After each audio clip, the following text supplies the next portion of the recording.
하나님께서 우리에게 허락하신 말씀은 요한복음 21장 15절부터 17절까지의 말씀입니다. 요한복음 21장 15절부터 17절까지의 말씀인데요.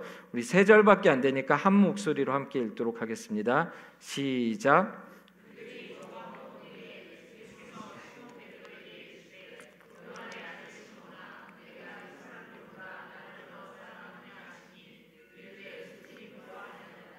내가 주님을 사랑하는 줄 주님께서 아시나이다. 이르시되 내 어린 양을 먹이라 하시고 또 두 번째 이르시되 요한의 아들 시몬아 내가 나를 사랑하느냐 하시니 이르되 주님 그러하나이다.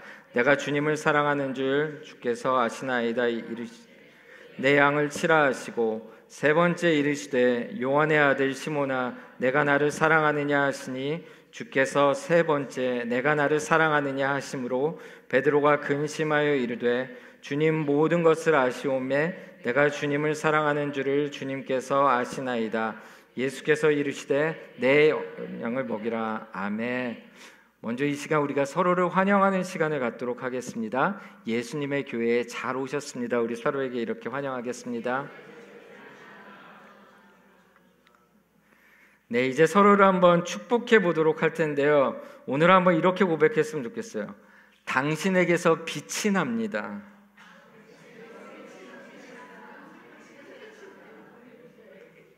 당신에게서 빛이 납니다. 여러분 옆 사람 보면 얼굴에 빛이 납니까?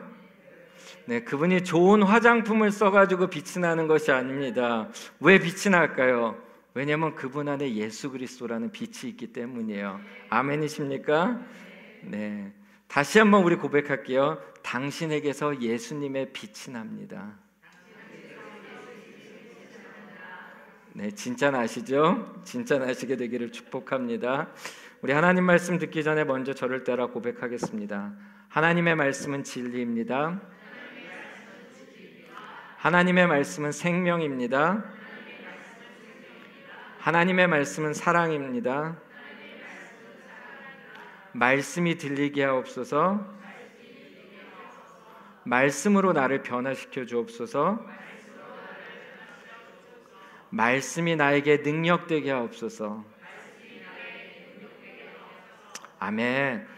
네, 오늘 저는 요한복음 21장 15절부터 17절까지의 말씀 예수님의 질문이라는 제목으로 말씀을 증거하도록 하겠습니다. 제가 의도한 것은 아닌데 자꾸 제 설교의 제목은 다 예수님이 등장하는 것 같아요. 예수님이라면 어떻게 생각하실까? 뭐 선을 넘으신 예수님, 계속 예수님의 질문 이렇게 나오는 것 같아요. 자, 오늘 말씀의 제목처럼 제가 여러분에게 질문으로 시작하도록 하겠습니다. 여러분 혹시 지난 주일 설교 제목이 기억나시나요? 네, 기억나시는 분은 제가 주일에 과자라도 하나 선물하겠습니다. 네, 언약의 상용화. 네, 발음하기도 참 어렵습니다. 언약의 상용화입니다. 네, 그렇다면 상용화라는 단어의 뜻도 기억나십니까? 상용화라는 단어의 뜻은요, 일상적으로 쓰게 되다라는 의미입니다. 일상적으로 사용하다라는 것이죠. 그럼 제가 질문 하나 더 할게요. 혹시 제가 지난달 금요 기도회 때 했던 설교의 제목이 기억나십니까? 네, 영어로 처음에 시작됐어요. Transform, 새롭게 되다라는 제목으로 말씀을 증거했습니다.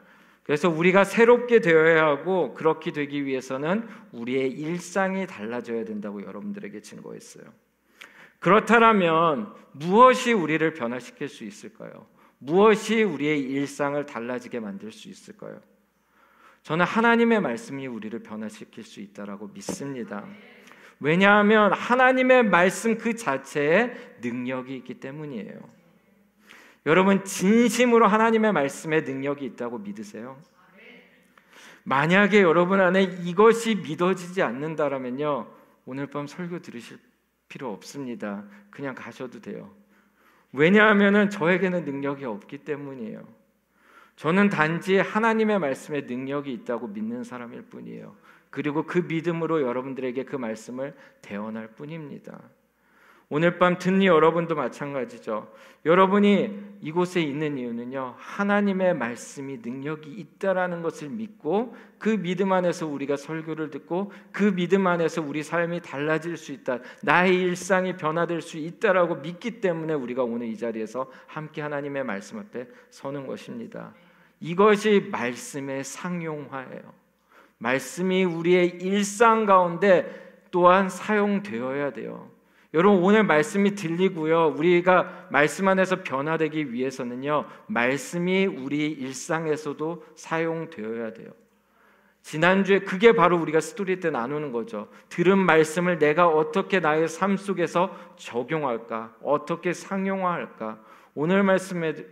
오늘도요, 저와 여러분이 하나님의 말씀을 우리가 듣고 경청하고 또한 이제 세상으로 나가서 그 말씀을 상용화하는 여러분 되시기를 주님의 이름으로 축복합니다. 성경에는요, 하나님의 질문, 예수님의 질문들이 등장합니다. 자, 성경에 나오는 질문들, 대표적인 질문들을 보게 되면요, 내가 어디 있느냐, 내 이름이 무엇이냐, 내가 무엇을 보느냐, 또한 지난주에도 등장했던 너희는 나를 누구라 하느냐, 내가 낫고자 하느냐, 또 오늘 본문에 나오는 너는 나를 사랑하느냐 같은 그런 질문이 있습니다. 여러분, 보통 우리가 질문을 할 때는 질문을 하는 이유가 무엇입니까? 질문을 통해서 정보를 알아내려고 할 때 우리가 질문을 하게 되죠. 그런데 한번 생각해 보십시오. 하나님이 질문을 하세요. 예수님이 질문을 하세요. 근데 그분은 전지하신 분이에요. 여러분, 전지하다는 것은 뭐예요? 모든 것을 아시는 분이 질문을 하세요. 그렇다면 그분이 질문할 때는 뭔가 정보를 얻으려고 하는 것일까요? 그거보다는 더 깊은 이유가 있겠죠. 주님이 질문하시는 이유는 어떤 사람이 생각하게 만들고 그런 사람에게 자신의 메시지를 전달하기 위해서 주님이 질문을 하신다라는 것이요. 오늘 본문에서도 예수님은 내가 나를 사랑하느냐라고 베드로에게 질문을 하십니다. 그리고 베드로는 그 질문을 듣고 생각을 하게 됩니다. 그러고 나서 예수님은 질문과 함께 자신의 메시지를 그에게 전달을 하고 있습니다. 베드로가 오늘 본문에서 예수님의 질문을 듣고 영적 깨달음을 얻고 그의 삶이 변화된 것처럼 오늘 밤 저희도 예수님의 질문을 듣고 그 질문 안에서 깨달음을 얻고 변화되는 밤이 되기를 간절히 소망합니다. 여러분 모두 사랑해 보셨죠? 혹시 사랑하고 계시죠? 또한 이게 과거가 되는 게 참 안타까워요. 지금 옆에 배우자분들 많이 계시는데 사랑하셨죠가 아니자 사랑하시죠? 네. 마음이 좀 아픕니다. 사랑하셨죠? 사랑하시죠? 여러분, 근데요, 당황스러웠습니다. 너무 대답이 안 나와서 주님 안에서 사랑하게 되시기를 축복합니다. 근데요, 사랑하면요 생겨나는 것이 있어요. 그게 뭔지 알아요? 사랑하면 열정이라는 것이 생겨납니다. 그래서 우리가 여러분도 과거에 그랬을 거고 우리가 지금은 로맨스 드라마나 영화를 보게 되면요, 사랑하는 사람을 위해서 열정을 다 바치는 사람들이 등장합니다. 사랑하는 사람을 위해서 비 오는 데서 쫄딱 비를 맞으며 사랑하는 여인을 기다리는 남자, 또한 밤을 새고 사랑하는 사람을 기다리는 것, 또한 밤새 전화를 붙잡고 통화를 했는데 또 아침에 눈이 뜨자마자 일어나가지고 그 사람을 만나러 가는 것, 그렇게 평소에는 하지 않는 행동들을 열정이라는 것이 생기면 행동합니다. 왜냐하면 사랑하니까 열정이 생긴 것이에요. 그런데 한 가지 우리가 생각해 보아야 될 것은요, 여러분 꼭 이렇게 행동을 해야지만 누군가를 사랑하는 것입니까? 여러분, 지금 여러분이 여러분의 남편을 위해서 비 꼴딱 맞고 기다리지 않으시죠? 새벽같이 남편이 딴 데 있다라면 만나러 가지 않으시죠? 밤을 새고 기다리지 않으시죠? 그렇다고 우리가 배우자를 사랑하지 않는 겁니까? 사랑의 모습이 조금 바뀐 것 뿐이죠. 그래서 열정이 반드시 사랑이라고 할 수는 없습니다. 사랑에는 열정이 따르게 되는데요. 그렇지만 열정이 반드시 사랑이라고 말할 수는 없습니다. 근데요, 우리 신앙생활의 모습이 이럴 때가 있습니다.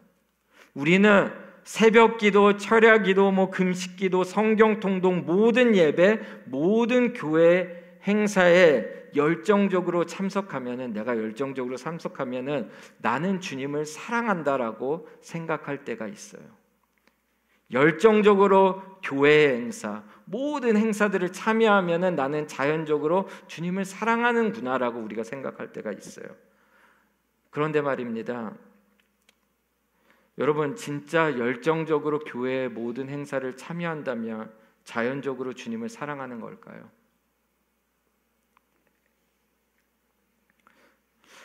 우리는 종종 열정을 가지고 신앙생활을 했던 분들이 넘어지는 것들을 보게 됩니다. 물론 그분들이 넘어지는 이유에는 다양한 것들이 있을 것이에요. 그런데 제 생각에는 넘어지는 가장 큰 이유는 무엇일까 생각해 볼 때, 주님을 향한 사랑은 이제 뜨겁지가 않은데 열정적으로 활동만 했기 때문이라고 생각해요. 주님을 사랑하는 마음이 점점 식어가는데 열정적으로 신앙 행동들, 교회 사역들을 했기 때문에 넘어진 거라고 저는 생각해요. 여러분, 신앙이라는 것은 먼저 사랑이 기초가 되어야 합니다. 그 후에 열정적인 행동이 자연스럽게 발생되어야 한다라는 것이죠. 그동안 우리 한국교회는 너무나 이 행위라는 측면만을 강조한 면이 있지 않습니다. 그래서 우리는 자연스럽게 교회에 열심히 다니고 교회에서 하라는 것을 다 하면 내 신앙이 좋아질 거라고 생각했을 때가 너무나 많아요. 그런데 그렇지 않다라는 것을 여러분과 저는 이미 알고 있지 않습니까? 여러분, 교회 생활 열심히 하셨잖아요. 교회 사역 하라는 것들, 참석하라는 것들 대부분 다 참석하시는 열정적인 분이시잖아요. 저도 그랬어요. 그런데 자연스럽게 저희가 주님을 뜨겁게 항상 사랑했습니까? 그렇지 않은 적이 많았죠. 그렇기 때문에 사랑이 기초가 된 열정만이 진짜라는 것이에요. 사랑이 기초가 된 열정이 진짜입니다. 신앙도 마찬가지예요. 사랑이 기초가 된 신앙만이 진짜라는 것이죠. 오늘 본문에는요, 베드로라는 제자가 등장합니다. 여러분, 베드로라는 제자 우리가 잘 알잖아요. 그 제자의 특징이 무엇인가요? 그는 열정이 가득한 제자였어요. 그래서 예수님이 제자들에게 이렇게 물었을 때, 너희는 나를 누구라 하느냐라고 물었을 때 제일 앞에 나가서 대답한 자가 누구예요? 열정적으로 대답한 자가 누구예요? 베드로잖아요. 베드로가 어떻게 얘기했죠? 주는 그리스도요 살아계신 하나님의 아들입니다 라는 그렇게 명대답을 했던 제자가 바로 베드로였어요.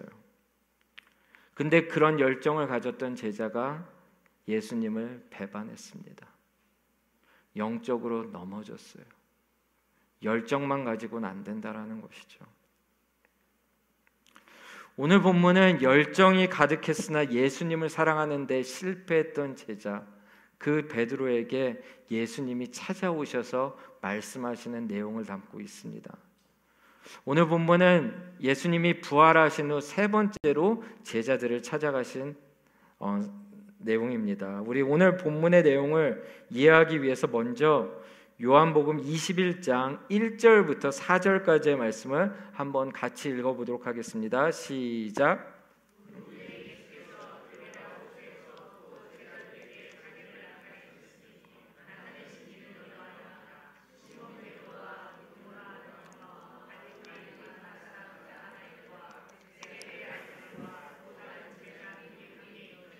시몬 베드로가 나는 물고기 잡으러 가노라 하니 그들이 우리도 함께 가겠다 하고 나가서 배에 올랐으나 그날 밤에 아무것도 잡지 못하였더니 날이 새어갈 때 예수께서 바닷가에 서셨으나 제자들이 예수인지 알지 못하는지라. 아멘.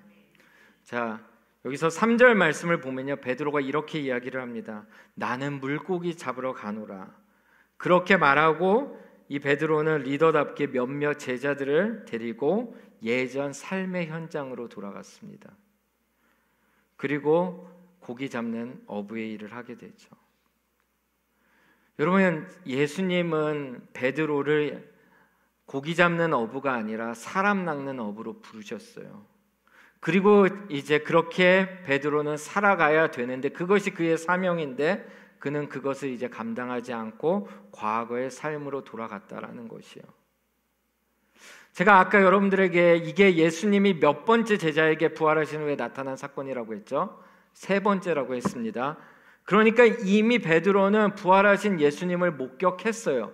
더 이상 예수님은 죽으신 예수님이 베드로에게 아니에요. 부활하신 예수님이에요. 그런데 베드로는 부활하신 예수님을 목격했음에도 불구하고 과거의 삶으로 돌아갔다라는 얘기예요. 여러분, 우리는 이렇게 베드로에게 기대할 거 아닙니까? 베드로가 이제는, 과거에는 나는 예수님을 배반했지만 나는 이제는 참된 예수님의 제자로 살겠습니다. 부활하신 예수님을 내가 목격했으니 나는 이제 부활의 증인으로 살겠습니다 라는, 우리 그런 베드로를 기대했잖아요. 근데 베드로는 그렇게 살지 못하고 과거, 사람 낚는 어부가 아니라 고기 잡는 어부로 돌아갔다라는 것이죠. 그렇게 과거의 삶으로 돌아간 베드로와 제자들에게 예수님이 찾아오셨다라는 것이에요. 그리고 그 예수님이 어떻게 하고 계시냐? 밤새 아무 고기도 잡지 못하는, 그렇게 과거로 돌아갔지만 여전히 실패하고 있는 제자들을 안타깝게 말없이 지켜보고 계셨다라는 것이에요. 밤새. 그리고 아침이 밝아오자 그 제자들에게 조반을 찾아주시면서 그 제자들에게 말씀하셨다라는 것이에요. 오늘 본문의 내용이 그런 내용이라는 것이요. 자, 5절 말씀 우리 한번 같이 읽어보도록 하겠습니다. 시작. 예수께서 이르시되 얘들아 너희에게 고기가 있느냐? 대답하되 없나이다. 자, 예수님은, 여러분, 만약에 여러분이 예수님이라면 제자들 보면은 솔직하게 좀 화딱지 날 것 같지 않습니까? 나를 배반하고 내가 그런 너희를 사랑해서 다시 나타나고 몇 번이고 나타났는데 또 너는 나를 버리고 과거의 삶으로 돌아가? 근데 예수님이 제자들을 향한 음성은 무엇이냐? 얘들아 라는 것이에요. 파이디아, 어린이, little children이라는 의미죠. 그러니까 예수님은 이 베드로를, 제자들을 따뜻하고 부드럽게 부르고 계신다라는 것이에요. 자신을 배신하고 과거로 돌아간 제자들에게 예수님은 어떻게 다가가느냐? 따뜻하게 다가가고 계신다라는 것이요. 자, 그리고 그들을 향해 조반을 차립니다. 요한복음 21장 9절 말씀입니다. 육지에 올라보니 숯불이 있는데 그 위에 생선이 놓였고 떡도 있더라. 예수님은 제자들을 위해서 숯불 생선구이를 해주시고 떡도 준비하셨어요. 생선과 떡이라는 것은 당시 갈릴리 지방에서 서민들이 주로 먹는 식사 메뉴였다고 합니다. 그런데 그곳에 베드로에게 낯익은 것이 뭔가 하나가 보여요. 그게 뭐냐? 바로 숯불이라는 것이에요. 여러분, 왜 베드로에게 숯불이 익숙한 것일까요? 우리 요한복음 18장 15절부터 18절까지의 말씀을 같이 읽어보도록 하겠습니다. 시작. 시몬 베드로와 또 다른 제자 한 사람이 예수를 따르니 이 제자는 대제사장과 아는 사람이라. 예수와 함께 대제사장의 집들에 들어가고 베드로는 문 밖에 서 있는지라. 대제사장을 아는 그 다른 제자가 나가서 문 지키는 여자에게 말하여 베드로를 데리고 들어오니 문 지키는 여종이 베드로에게 말하되 너도 이 사람의 제자 중 하나가 아니냐 하니 그가 말하되 나는 아니라 하고 그때가 추운 고로 종과 아랫사람들이 불을 피우고 서서 쬐니 베드로도 함께 서서 쬐더라. 여러분, 여기 18절에 등장하는 불과 아까 제가 언급한 숯불이 원어로 보면 같은 단어라는 것이에요. 여러분, 이 숯불이라는 것은 베드로에게 어떤 숯불이었나요? 과거에 내가 예수님을 3번 부인하고 그래도 마음이 아프도 내가 너무 추우니까 그 추위를 달래려고 그 쬐던 그 불이 숯불이었어요. 그런데 지금 숯불은 뭐죠? 그렇게 배반했던 나를 위해 예수님이 숯불을 사용하셔서 나에게 생선을 구워주시는, 사랑으로 보답하는 예수님. 나는 배반을 했지만 보복으로 갚지 않으시고 사랑으로 갚으시는 그 숯불이라는 것이에요. 여러분이 베드로였다라면 이 숯불을 바라볼 때 마음이 어땠을까요? 너무나 아프지 않을 것입니까? 근데 왜 우리 예수님은 굳이 이 숯불을 베드로에게 보여줬을까요? 우리 예수님이 너가 이 숯불을 바라보면서 과거의 상처들을 드러내고 더 아프게 하려고 이 베드로에게 숯불을 보여주셨을까요? 예수님의 의도는 무엇이었을까요? 바로 베드로의 상처를 치유하기 위해서였다라는 것이에요. 여러분, 의사가 환자를 제대로 치료하기 위해서는요, 환자를 잘 진단해야 되고요, 그 병이 무슨 병인지, 그 병의 원인이 무엇인지를 분명히 알아야 돼요. 그것을 밝혀야 돼요. 그리고 그것을 이야기해야지 그것을 제대로 치료할 수 있어요. 예수님은 이런 의사의 심정을 가지고 환자인 베드로를 고치려고 했던 것이에요. 그럼 제가 이 말씀을 준비하는 가운데 인터넷에서 이런 글을 보았습니다. 한번 그 글 띄워주십시오. 사랑한다면 잘못된 것에 대해 말씀으로 권면하여 가르쳐야 할 것이다. 권면이나 가르침 없이 그저 공감해주고 받아주며 이해해주는 것은 그냥 방치하는 것이지 사랑이 아니다. 여러분, 예수님도 마찬가지예요. 예수님은 베드로를 너무 사랑하셨기 때문에 그것이 그에게 잠깐은 바늘처럼 찔릴 수도 있지만 숯불을 보여줌으로써 그의 상처를 온전히 치유하고 회복시키기 위해서 이렇게 시각적으로 교육하고 있다라는 것이죠. 예수님은 사랑하셔서 그 방법을 택하신 것입니다. 자, 계속해서 우리 요한복음 21장 10절부터 11절까지의 말씀을 한번 읽어보도록 하겠습니다. 시작. 예수께서 이르시되 지금 잡은 생선을 좀 가져오라 하시니 시몬 베드로가 올라가서 그물을 육지에 끌어올리니 가득히 찬 물고기가 153마리라 이같이 많으나 그물이 찢어지지 아니하였더라. 자, 제자들은 이제 예수님의 말씀을 따라서 그물을 던졌어요. 그랬더니 어떤 일이 일어납니까? 만선을 경험하게 된 거죠. 전에는 그들이 가진 그물은 어떤 그물이었어요? 텅 빈 그물이었는데 예수님의 말씀을 따랐더니 텅 빈 그물이 고기가 가득한 그물이 되었다라는 것이에요. 여러분, 이 모습을 보면서 베드로는 또한 과거의 기억이 생각났을 거예요. 여러분, 우리가 잘 아는 누가복음 5장에서 예수님이 베드로를 만나주신 그 사건 기억하시죠? 전에도 베드로는 밤새 고기를 잡지 못한 경험이 있었어요. 그때 예수님이 그물을 저기로 던져라고 하셨을 때 고기가 가득 찼던 그물을 경험했어요. 만선을 경험했죠. 그때 예수님은 그를 제자로 부르시고 내가 너를 사람 낚는 어부로 만들 것이다라고 그에게 약속하셨다라는 것이죠. 그러니까 지금 이런 행동을 예수님이 하시면서 보여주는 것은 뭐예요? 예수님은 베드로에게 내가 너를 불렀고 내가 너에게 했던 약속을 나는 잊지 않았다. 나는 너가 그 부르심과 너가 그 약속을 잊지 않기를 원한다라는 것을 행동으로 보여주셨다라는 것이에요.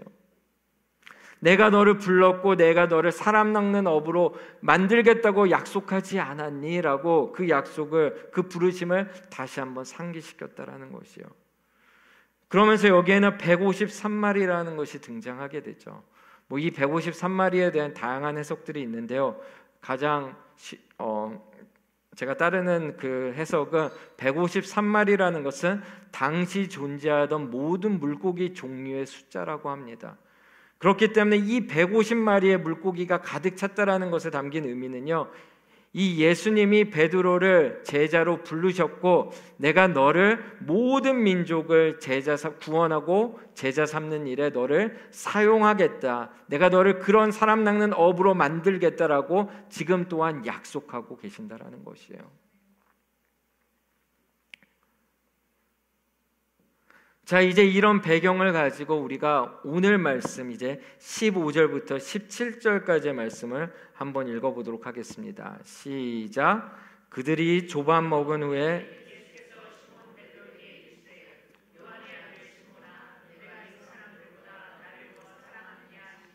이르되 주님 그러하나이다. 내가 주님을 사랑하는 줄 주님께서 아시나이다. 이르시되 내 어린 양을 먹이라 하시고 또 두 번째 이르시되 요한의 아들 시몬아 내가 나를 사랑하느냐 하시니 이르되 주님 그러하나이다. 내가 주님을 사랑하는 줄 주님께서 아시나이다. 이르시되 내 양을 치라 하시고 세 번째 이르시되 요한의 아들 시몬아 내가 나를 사랑하느냐 하시니 주께서 세 번째 내가 나를 사랑하느냐 하심으로 베드로가 근심하여 이르되 주님 모든 것을 아시오매 내가 주님을 사랑하는 줄을 주님께서 아시나이다. 예수께서 이르시되 내 양을 먹이라. 아멘.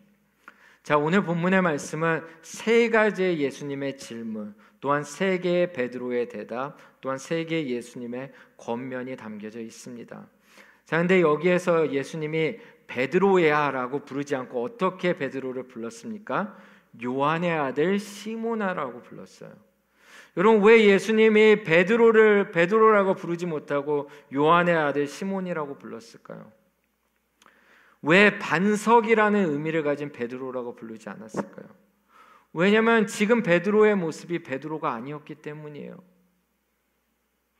지금 베드로는 반석과 같은 믿음으로 살지 못하고 과거로 회귀하였잖아요.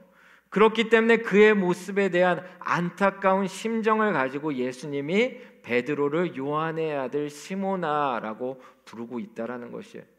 너의 모습을 봐라 베드로야. 너가 믿음의 자녀 베드로답게 살아야 되는데 너는 지금 그렇게 살고 있지 않다. 너는 과거의 모습으로 돌아갔다라는 것을 알려주기 위해서 이렇게 부르고 있다라는 것이죠. 그러면서 예수님은 베드로에게 세 가지 비슷한 질문을 합니다. 내가 나를 사랑하느냐? 근데 여러분, 이 세 가지 질문이 이것이 어떤 것은 아가페 사랑이고 어떤 것은 필레오 사랑이라고 이렇게 말하는데요. 저는 그것보다 오늘 말하고 싶은 내용은 정말로 첫 번째로는요. 15절에 보게 되면요. 이렇게 되어 있어요. 내가 이 사람들보다 나를 더 사랑하느냐. 자, 15절에 보면 예수님이 지금 비교법을 사용해서 질문하고 있어요. 근데 왜 예수님이 이렇게 질문했을까요? 자, 마태복음 26장 33절 말씀을 읽어보도록 하겠습니다. 시작. 베드로가 대답하여 이르되 모두 주를 버릴지라도 나는 결코 버리지 않겠나이다. 자, 예수님은 십자가에 달리시기 전에 제자들이 자신을 배신할 거라는 것을 미리 아셨어요. 그래서 예수님이 이렇게 얘기했죠. 오늘 밤에 너희가 다 나를 버리리라 라고 말했어요. 그럴 때 베드로가 이렇게 이야기를 했다는 것이요. 베드로는 예수님 다른 제자들이 모두 예수님을 버릴지라도 나는 결코 그러지 않겠습니다라고 호언장담했다는 것이요. 예수님은 다른 제자들과의 그 신앙을 비교하면서 나는 신앙이 더 뛰어나요 예수님, 나는 예수님을 더 사랑해요, 그래서 결코 배신하지 않을 거예요 라고 얘기했어요. 호언장담했어요. 그런데 어떻게 됐습니까? 베드로도 실패했어요. 똑같이 배신했어요. 그래서 예수님은요 그것을 떠올리게 하면서 베드로가 자신의 모습을 돌아보게 하려고 이렇게 질문했다라는 것이요. 내가 지금 이 다른 제자들보다 나를 더 사랑하느냐? 과거에 네가 나에게 그렇게 얘기하지 않았느냐? 근데 넌 사랑에 실패하지 않았니? 지금은 너가 진짜 제자들보다 나를 더 사랑하느냐? 지금은 너가 나를 진심으로 사랑하느냐라고 예수님이 질문하고 있죠. 여러분, 여기에도 예수님은 어떤 심정을 담고 있을까요? 여러분, 예수님은 베드로와 진짜 사랑의 관계를 만들고 싶어요. 해요. 저와 여러분에게도 예수님은 동일하게 질문하고 있어요. 어세원 간사님, 당신은 저를 진심으로 사랑하시나요? 너는 나를 진심으로 사랑하니? 왜 그렇게 질문할까요? 왜냐하면 예수님은 우리와 사랑의 관계를 맺고 싶어하기 때문이에요. 그렇게 확인받고 싶어하기 때문이에요. 여러분, 마태복음 우리가 잘 아는 22장 37절 38절 말씀입니다. 예수께서 이르시되 내 마음을 다하고 목숨을 다하고 뜻을 다하여 주 너의 하나님을 사랑하라 하셨으니 이것이 크고 첫째 되는 계명이요. 여러분, 우리에게 주어진 가장 제일 먼저 우리가 해야 될 것은 무엇입니까? 바로 예수님을 사랑하는 것이에요. 예수님이 제자에게 바라는 것이 무엇이에요? 내가 어떤 일을 행하고 이러는 것이 아니라 예수님이 제자에게 바라는 것은요, 그리스도인들에게 바라는 것은 예수님을 진심으로 사랑하는 것이에요.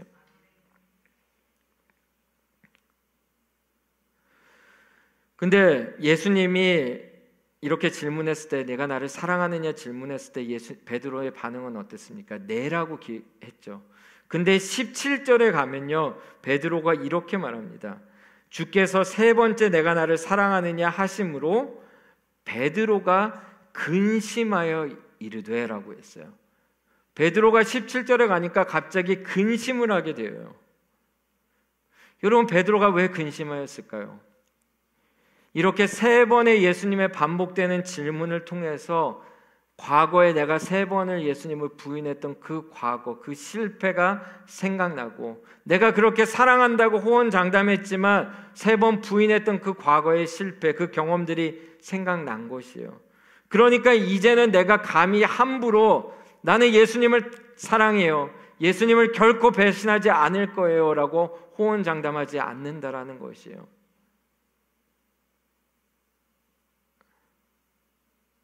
내가 진짜 예수님을 사랑하는가? 라고 진정으로 고민하고 있었다라는 것이에요. 그리고 분명히 그 안에는 이제 새롭게 내가 예수님을 진정 사랑하겠다라는 결심이 섰을 것이에요.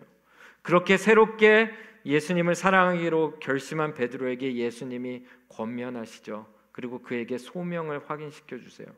그러면서 하신 말씀이 무엇입니까? 내 어린 양을 먹이라, 내 양을 치라, 내 양을 먹이라. 예수님이 베드로에게 말씀하신 것은 뭐예요? 목양해라라는 것이요. 나는 너를 사람 낚는 어부로 불렀다. 그리고 반드시 너를 그렇게 만들겠다라고 말씀하셨던, 과거에도 약속하셨던, 그렇게 부르시고 약속하셨던 주님이 지금 한번 실패한 자에게 다시 한번 그 사명을 맡겨주고 계신다라는 것이에요. 연약하고 넘어졌던 베드로에게 괜찮다, 다시 네가 사람 낚는 어부가 되라, 목양을 감당하라라고 그에게 사명을 주고 있다라는 것이에요.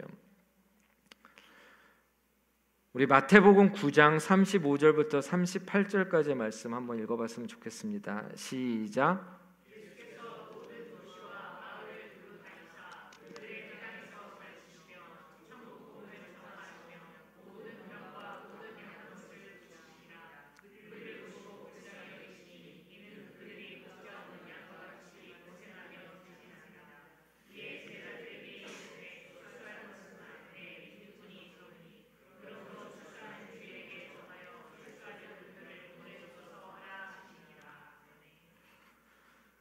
예수님은 무리를 불쌍히 여기셨어요. 목자 없는 양과 같이 지쳐있는 무리들을 돌봐줄 일꾼을 찾으며 기도하고 있다라는 것이에요.